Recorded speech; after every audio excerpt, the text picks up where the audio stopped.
A'udzubillahi minasyaitonirrajim. Bismillahirrahmanirrahim. Alhamdulillahirabbil alamin. Nahmaduhu wa nasta'inuhu wa nastahdihi wa nastaghfiruh wa na'udzubillahi min syururi anfusina wa min sayyiati a'malina. Man yahdihillahu fala mudhillalah wa may yudlilhu fala hadiyalah. Nasyhadu an la ilaha illallah wa nasyhadu anna Muhammadan abduhu wa rasuluh. Allahumma shalli ala sayidina Muhammad wa ala alihi wa sahbihi ajma'in. Alhamdulillah, bersyukur kepada Allah Subhanahu wa taala. Salawat dan salam kita panjatkan kepada baginda Nabi sallallahu alaihi wasallam. Hari ini insya-Allah kita bersama-sama lagi dalam sesi tadabbur harian. Kita akan bersama-sama di muka surat yang ke-290 insya-Allah. Muka surat 290. Hari ini kita akan bersama-sama di surah Isra ayat yang ke-76 sehingga ayat yang ke-86 insya-Allah Ayat yang ke-76 hingga ayat 86 daripada surah Isra. Hari ini insya-Allah kita akan tengok sambungan daripada apa yang diceritakan oleh Allah Subhanahu wa taala berkenaan dengan sikap orang-orang musyrik Mekah terhadap Nabi sallallahu alaihi wasallam, terhadap dakwah Nabi sallallahu alaihi wasallam. Mereka banyak buat pelbagai masalah kepada Nabi sallallahu alaihi wasallam. Bukan hanya mereka tidak menerima dakwah, tetapi mereka menolak dakwah dan dalam masa yang sama mereka ini berusaha bersungguh-sungguh bagaimana macam-macam bentuk mereka lakukan untuk menghalang orang daripada menerima dakwah Nabi sallallahu alaihi wasallam dan nak pastikan bahawa Nabi ini akan ditolak oleh semua orang. Jadi itu adalah satu sikap yang sangat-sangat dahsyatlah yang diceritakan oleh Allah Subhanahu wa taala, dan Allah Subhanahu wa taala ceritakan kepada kita ini pelbagai bentuk-bentuk lagi yang dihadapi oleh Nabi sallallahu alaihi wasallam. Hari ini insya-Allah daripada ayat yang ke-76 insya-Allah kita akan tengok lagi. Kalau sebelum daripada ini kita tengok bahawa Allah Subhanahu wa taala menceritakan bahawa di antara apa yang mereka lakukan terhadap Nabi ini ialah mereka menawarkan. Dan Allah Subhanahu wa taala sebut bahawa kalaulah tidak, bukanlah makna Nabi sallallahu alaihi wasallam menerima tawaran mereka, tetapi Allah Subhanahu wa taala ceritakan kurniaan Allah taala kepada Nabi kita sallallahu alaihi wasallam yang menjadikan orang-orang yang berdakwah ke jalan Allah Subhanahu wa taala dipelihara, ditetapkan pendirian. Allah Subhanahu wa taala telah beri kekuatan kepada orang-orang beriman ini untuk tidak terkeliru ataupun tidak terfitnah ataupun tidak terasa nak terima apa yang ditawarkan oleh orang-orang yang tidak beriman. Jadi insya-Allah kita akan tengok ayat yang ke-76 pada pagi ini insya-Allah. Ayat 76. A'udzubillahi minasyaitonirrajim. Bismillahirrahmanirrahim. Wa in kadu la yastafizzunaka minal ard liyukhrijuka minha wa idzal la yalbathuna khilafaka illa qalila. Sadaqallahul azim. Allah Subhanahu wa taala menceritakan dalam ayat ni ialah apa dia? Antara lagi sikap ataupun antara lagi usaha yang dibuat oleh orang-orang yang tidak mau beriman dan juga menghalang Islam ini, antaranya yang dibuat oleh mereka terhadap Nabi kita sallallahu alaihi wasallam. Ini dilakukan oleh mereka terhadap Nabi kita, dan juga sebenarnya inilah juga yang Allah Taala ceritakan akan berlaku sepanjang zaman, sepanjang bila-bila pun orang-orang apabila ada pendakwah yang mengajak kepada Islam, maka akan berlakulah perkara-perkara ini. Jadi so kita kena ingat bahawa kalaulah tidak berlaku pada kita, mengapa? Mungkin ada orang bertanya kan, kenapa tak berlaku pun pada kita? Ya, kadang-kadang tidak berlaku kepada seseorang itu kerana mereka tidak berusaha untuk menarik orang kepada Islam. Mereka tak berdakwah, mereka tak mengajak kepada Islam. Jadi bagaimana orang nak menentang mereka kalau mereka tak buat apa-apa? Mereka hanya menjadi orang yang hanya mengamalkan Islam untuk diri sendiri saja. Jadi oleh kerana itulah maka seorang Islam sepatutnya ialah mereka ni bukan hanya mengamalkan Islam untuk diri sendiri saja, tetapi mereka hendaklah berusaha untuk menyebarkan. Barulah mereka akan terkena perkara-perkara yang disebutkan oleh Allah Subhanahu wa taala di dalam ayat yang kita baca pada pagi ini sebagai contohnya, iaitu Allah Subhanahu wa taala kata wa in kadu la yastafizzunak. Allah Taala kata hampir-hampir, maknanya mereka ni dah nak buat ni, iaitu la yastafizzuna. Yastafizzu ni boleh kita terjemahkan, kita kata mereka ni orang kafir ni menggertak Nabi, memujuk Nabi, memprovok Nabi, memalukan dia. Semua cara, semua bentuk yang mana yang digunakan untuk menolak seseorang itu buat satu benda, maka itu nama dia yastafizzu. Kita kata memprovok dalam bahasa sekarang mungkin yastafizzunak.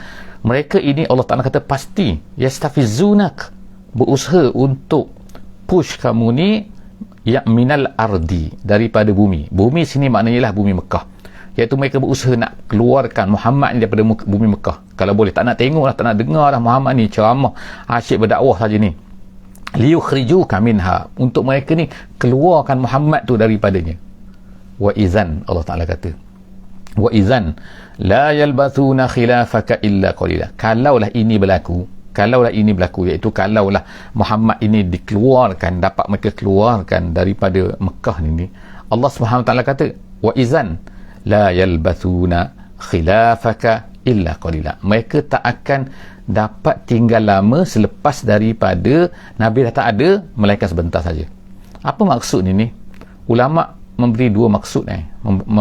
Yang pertamanya, Allah Ta'ala nak beritahu kepada kita, kalaulah mereka ni keluarkan Muhammad tu daripada situ, ertinya mereka ni dah layak mendapat azab Allah Subhanahu Wa Ta'ala.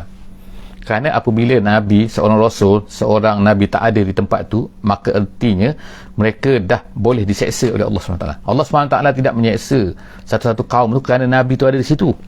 Kerana maka seolah-olahnya Nabi itu dapat memelihara mereka lah. Kalau Nabi dah tak ada, sebagaimana apa yang berlakukan, Allah SWT sebutkan kisah sebelum daripada ni, iaitu kisah Nabi Hud ke kisah Nabi Saleh. Allah Ta'ala akan keluarkan kisah Nabi Lut, keluarkan daripada situ, dan apabila Rasul dah tak ada di situ, maka akan terkena azab kepada mereka. Jadi mereka tak faham perkara ni. Mereka tak faham bahawa benda ni telah berlaku sebelum-sebelum daripada ni lagi. Jadi Allah SWT kata, wa idzan la yalbathuna khilafaka selepas daripada kamu wahai Muhammad illa qalila, melainkan sebentar saja. Sedikit tu maknanya sebentar saja. Ada satu lagi tafsiran mengatakan bahawa iaitu setelah, kalaulah mereka keluarkan Muhammad, ertinya apa? Selepas daripada itu sekejap saja mereka ni boleh hidup. Apa yang berlaku selepas daripada Nabi Muhammad SAW ini tak berlaku lagi masa ayat ni turun. Selepas daripada Nabi Muhammad SAW dihalau daripada Mekah tu, tengok apa yang terjadi selepas tu. Hanya 2 tahun berlaku peperangan Badar. Selepas dalam peperangan Badar ni, majoriti daripada ketua-ketua Quraisy yang terbunuh di dalam peperangan Badar. So maknanya mereka fikir mereka ni dapat selamat kalau mereka dapat halau Nabi kita sallallahu alaihi wasallam. Seterusnya ialah Allah Taala sebutkan apa yang berlaku ni adalah merupakan sunnah. Satu sunnah, iaitu apa? Kalau Nabi dah tak ada di situ, ertinya tak lama dah tu. Jadi Allah Taala kata sunnataman qad arsalna qablaka mir rusulina. Itu adalah merupakan satu sunnah yang Allah Taala dah tetapkan kepada apa yang berlaku sebelum daripada ni, iaitu sebelum daripada ni rasul-rasul kami Allah Ta'ala utuskan, dan apabila mereka keluarkan rasul itu ataupun rasul itu dah keluar, terkenalah sunnah. Jadi Allah Ta'ala kata walan tajida li sunnatina tahwila, kamu tak akan dapati pada sunnah kami, maksudnya pada undang-undang kejadian, peraturan kehidupan apa yang berlaku dalam, maknanya ialah dalam sunnah. Ini sunnah ni bukan sunnah yang kita kata sunnah Nabi tu, tapi maksudnya ialah satu ketetapan Allah, satu undang-undang Allah Subhanahu Wa Ta'ala di alam ini. Kalaulah Rasul tu tak ada, maka akan berlakulah azab di situ. Jadi Allah SWT kata walan tajida li sunnatina tahwila, kamu tak akan dapati pada sunnah kami ini sebarang perubahan. Kata tak berlaku macam tu. Mereka ni tak tahu. Tapi ayat yang ke-78 kita tengok sekarang. Aqimis salah. Sekarang ni Allah Ta'ala beralih kepada Nabi SAW. Jadi seolah-olahnya ahli tafsir kata sekarang ni, wahai Muhammad, mereka ni menentang kamu, mereka ni tak berhenti-henti buat macam-macam perkara terhadap kamu wahai Muhammad. Jadi sekarang ni wahai Muhammad, apakah kamu perlu layan apa yang dibuat oleh orang kafir ni dan sebagainya ni? Tak, jangan layan mereka, teruskan kamu bersama dengan Allah Subhanahu Wa Ta'ala. Sekarang ni kamu dirikan solat. Allah Subhanahu Wa Ta'ala kata aqimis solata liduluki syamsi ila ghasakil lail. Wahai Muhammad, dirikan solat. Kita jugalah sekarang ni kan, iaitu kan kita walaupun mendapat tekanan, mendapat apa dan sebagainya itu, iaitu Allah Subhanahu Wa Ta'ala kata aqimis solat, dirikanlah solat. Kemudian bila liduluki syamsi, bermula daripada gelincirnya matahari. Duluk maknanya gelincir matahari, sehinggalah sampai kepada ila ghasakil lail, sehingga kegelapan malam. Jadi ulama-ulama kata kat sini, dalam ayat ini saja, daripada duluk sampai kepada ghasakil lail, sampailah kepada malam ini, maka di situ ada empat solat. Ada empat solat iaitu li dulu kisyamsi ila ghasaqil lail, dan kemudian wa Quran al-fajri, dan kemudian Quran al-fajri. Kenapa al-fajr tak disebutkan sebagai as-salahan? Jadi kalau ikutnya semua sekarang ada 5 daripada dulu syamsi ila ghasaqil laili ada 4, iaitu zuhur, asar, zuhur, asar, maghrib dan juga isyak. Dan kemudian wa Quran al-fajri, dan juga Quran al-fajr. Ulama-ulama sebut sini menarik di sini kan, iaitu Allah Ta'ala tak gunakan perkataan as-solah untuk fajar, tapi dia guna Quran fajar. Jadi memberi isyarat, menurut setengah ulama tafsir, dia kata memberi isyarat bahawa solat fajar ni perlu dipanjangkan bacaannya, perlu dipanjangkan bacaan Quran dalam tu kan, bukan pendek seperti sembahyang maghrib ke dan sebagainya kan, tapi dipanjangkan sedikit.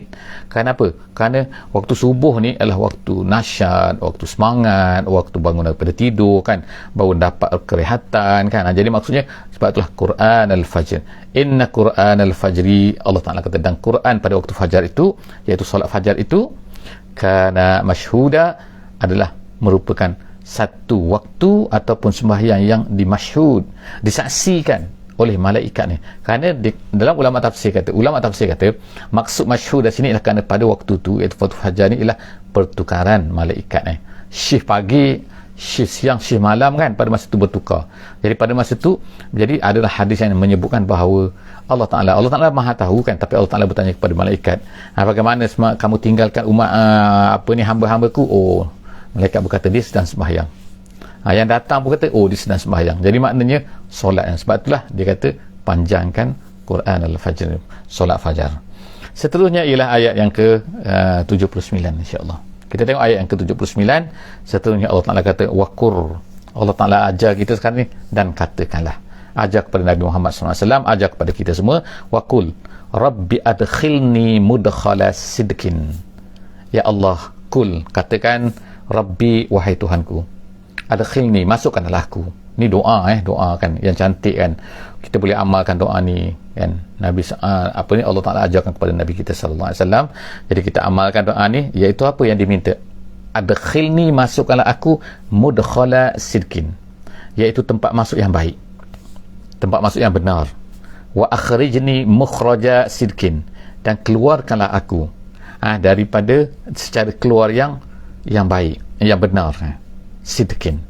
Waj'alli min ladunka sultanan mubin nasira, dan jadikanlah untukku, waj'alli, dan jadikanlah untukku, min ladunka, daripada engkau ya Allah. Tak ada datang boleh beri daripada lain kan.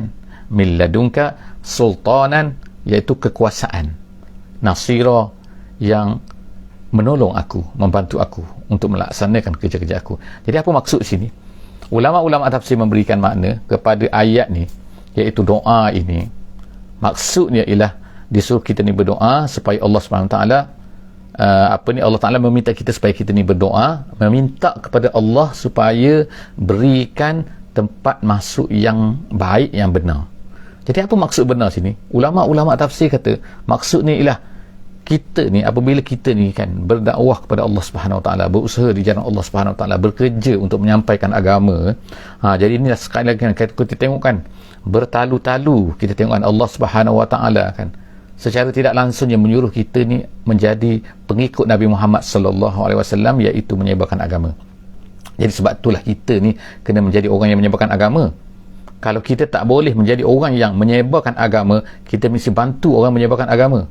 Kita mesti gembira, kita mesti suka kepada orang yang nak bantu agama Allah Subhanahu Wa Taala, kerana dia menyelamatkan kita semua. Sebenarnya kalau kita tak boleh, kalau kita tak mampu, kalau kita ni sibuk kan, kita bantu dengan apa-apa cara saja kan sepatutnya supaya agama ni tersebar. Jadi Allah Subhanahu Wa Taala sebut sini kan, apabila kita ni menyampaikan agama, maka kita akan mendapat kesusahan. Jadi sebab itulah Allah Subhanahu Wa Taala ajar kita ni supaya kita ini berdoa, supaya kita ni diberi kemudahan oleh Allah Subhanahu Wa Taala. Kalaulah maknanya ialah di tempat kita ni susah, jadi tunjukkanlah aku ya Allah, keluarkanlah aku daripada tempat yang susah ni kepada tempat yang lebih betul, tempat yang benar, tempat yang mudah kan, dan jadikanlah aku sultan. Jadi ada 3 perkara di sini, 3 perkara yang disebutkan supaya kita ni berdoa, iaitu yang pertama mudkhala sidqin, Jadi mudkhala sidqin itu diminta oleh Nabi SAW.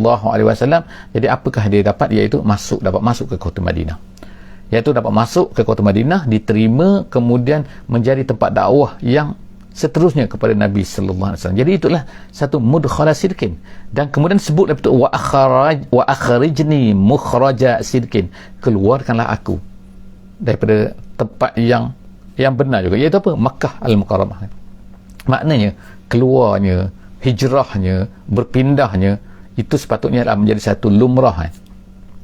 Kalau kita ni orang yang mana bekerja untuk menyampaikan agama dan sebagainya kan, jadi tiba-tiba kita ni menjadi halangan untuk bergerak, untuk berpindah, itu adalah merupakan satu benda yang tidak boleh sepatutnya. Sebab apa? Kita berdoa ni, Allah Ta'ala ajar kita supaya kita berdoa, keluar, masuk, pergi ke sana kemari, itu adalah merupakan salah satu daripada perkara yang seolah-olahnya mesti, kita katakan mesti, pasti kita ni. Sebab apa? Sebab orang yang berjuang di jalan Allah Subhanahu Wa Taala, berusaha di jalan Allah Subhanahu Wa Taala, mesti kena keluar daripada satu tempat, masuk ke satu tempat yang lain. Jadi semua tu kita minta doa Allah kepada Allah Subhanahu Wa Taala supaya menjadikan mudkhala sidqin, kemudian mukhraja sidqin. Jadi ada ulama-ulama tafsir menyebutkan kenapa mudkhala lebih dahulu disebutkan, kemudian mukhraja, kerana dikatakan kerana mudkhala ini ialah positif, mukhraja ni adalah negatif. Kalau ikutnya lah kan, dari sudut tu kan, maknanya iaitu mudkhala ialah masuk ke satu tempat yang mana akan dapat memberikan kejayaan dan sebagainya kan, dan keluar tu adalah yang kedua. Jadi bukan didahulukan dari sudut masa. Dari segi masa memanglah keluar dulu kemudian baru masuk, tetapi dari segi yang baik adalah masuk dulu, masuk ke tempat yang benar, dan kemudian keluar daripada tempat yang keluar secara benar juga. Jadi berpindahnya kita, seorang da'i, berpindahnya seorang orang yang membawa agama ni adalah semuanya kerana Allah Subhanahu Wa Taala, dan kita minta doa kepada Allah Subhanahu Wa Taala supaya memberikan sultanan nasira, iaitu kekuatan yang boleh membantu kita untuk menyampaikan agama, iaitu nasira, iaitu membantu. Kesultanan nasira menjadi iaitu apa-apa saja kan, tak kira lah kan. Allah Ta'ala sebut selepas daripada tu lagi kan, iaitu ayat yang ke-81. Kita tengok insya-Allah ayat yang 81. Allah SWT kata waqul ja'al haqqu wa zahaqal batil, qul ja'al haqqu wa zahaqal batil innal batila kana zahuqa, dan sesungguhnya kebatilan itu akan lenyap. Zahuqa maknanya hilang. Jadi Allah SWT menyuruh kita ni berkata, waqul, katakan, ja'al haqq wa zahaqal batil innal batil kana zahuqa. Setengah kata bahawa ayat ini dibacakan oleh Nabi sallallahu alaihi wasallam semasa Fathu Mekah, pembukaan kota Mekah. Masa Nabi sallallahu alaihi wasallam masuk ke Mekah semasa tahun yang ke-8 8 Hijriah, pada masa tu di keliling Mekah ni terdapat 360 berhala. 360 berhala. Jadi Nabi sallallahu alaihi wasallam telah meruntuhkan berhala ni, menolak berhala-berhala ni, semua berhala ni kan. Of course lah kan ada dibuat oleh sahabat dan semua, tapi maksudnya kedatangan Nabi SAW, dan Nabi telah mula meruntuhkan, menghancurkan, menjatuhkan semua berhala-berhala ni. Dan semasa Nabi menurunkan, menjatuhkan, menolak semua berhala-berhala ni, Nabi baca ayat ni, iaitu Nabi baca ja'al haqqu wa zahaqal batil, telah datang dah kebenaran sekarang ni, dan batil telah hilang. Wa zahaqal batil innal batil kana zahuqa, ketetapan Allah Subhanahu Wa Taala bahawa kebatilan itu akan lenyap, akan hilang, tak boleh muncul. Jadi itu adalah kita katakan sebagai satu ketetapan Allah Subhanahu Wa Taala bahawa satu benda yang tak elok ni dia akan hilang, walaupun kemungkinan satu masa ni dia bergemerlapan, nampak macam hebat kan dan sebagainya kan, tak, dia akan hilang kan. Jadi Allah Subhanahu Wa Taala sebut ini kan, bahawa ini adalah, walaupun pada masa zaman Nabi tu, pada masa Nabi SAW tu di Mekah tu kan, benda ni tak nampak lagi, tapi Allah Ta'ala dah buat ketetapan. Jadi sebab itulah memberi semangat kepada orang-orang yang beriman, kepada orang-orang yang menyampaikan agama, bahawa kebatilan akan hilang. Dia tak lama kan, walaupun kita kata 10 tahun, 100 tahun, tapi dia akan hilang juga akhirnya. Kemudian Allah SWT kata wa nunazzilu minal Qur'an ma huwa shifa, dan kami turunkan Al-Quran itu padanya mempunyai syifa, iaitu penyembuh. Penyembuh utama ini sini ulama tafsir kata ialah penyembuh hati. bukan yang penyembuh badan. Penyembuh badan ini boleh digunakan, boleh digunakan, tak salah digunakan, tetapi yang utama sekali ialah penyembuh hati.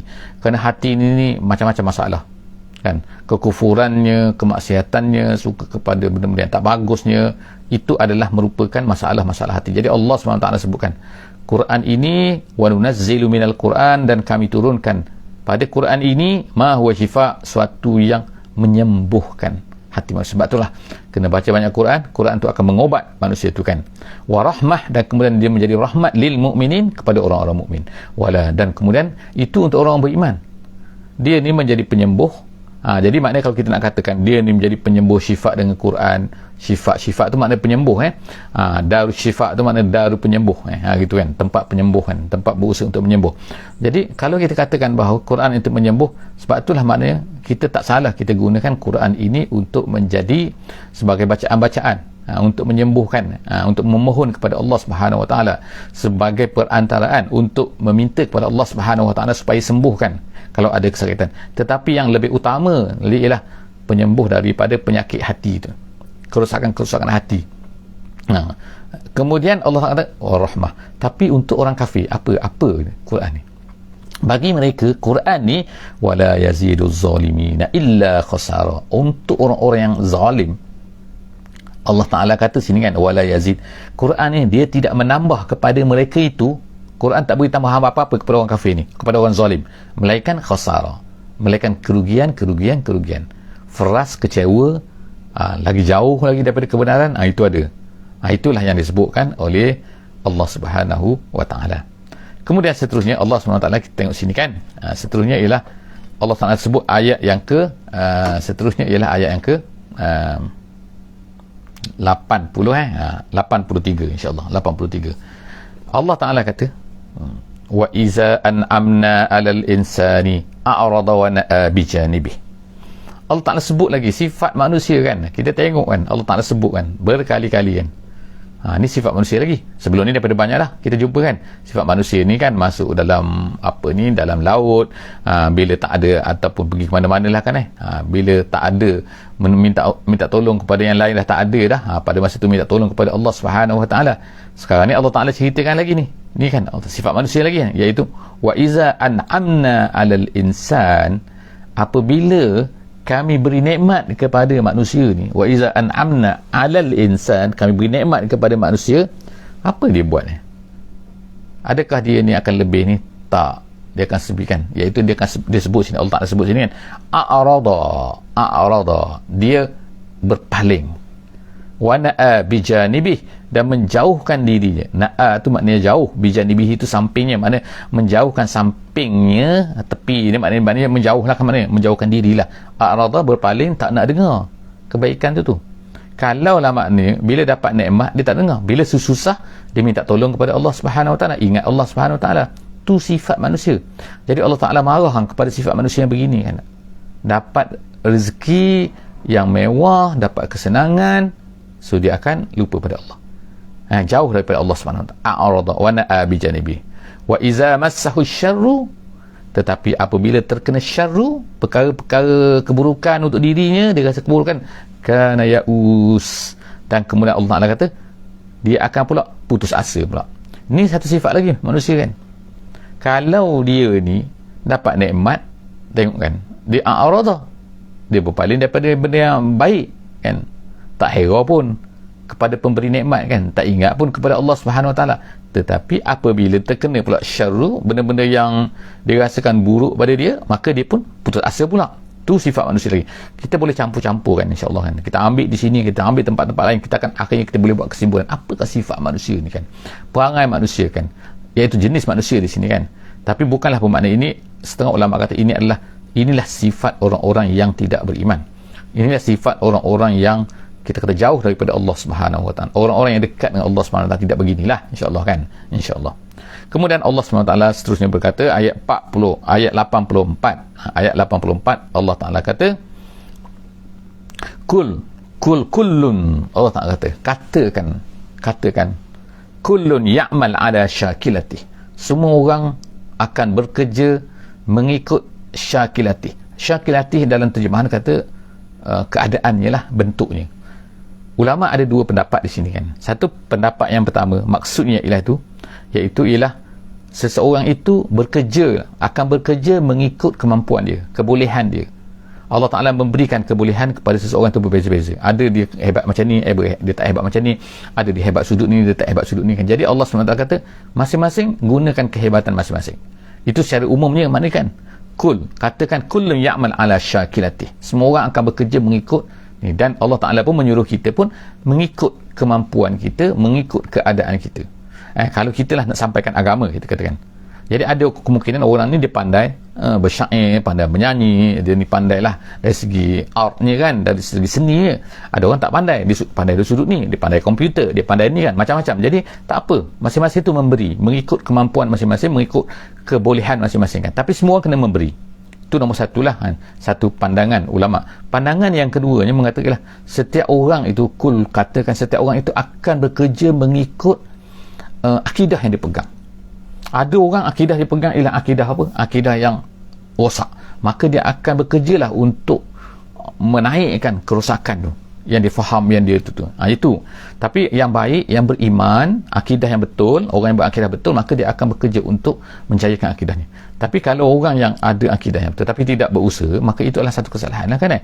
Sedangkan kita tengok kan orang-orang yang tak betul, dia ni berusaha betul-betul kan untuk menyampaikan akidah yang tak betul dia tu. Jadi katakan kullun ala ya'mal ala syakilatih farabbukum a'lamu biman huwa ahda sabila. Dan Allah Ta'ala lebih tahu siapakah orang yang mendapat petunjuk, yang betul-betul dapat petunjuk.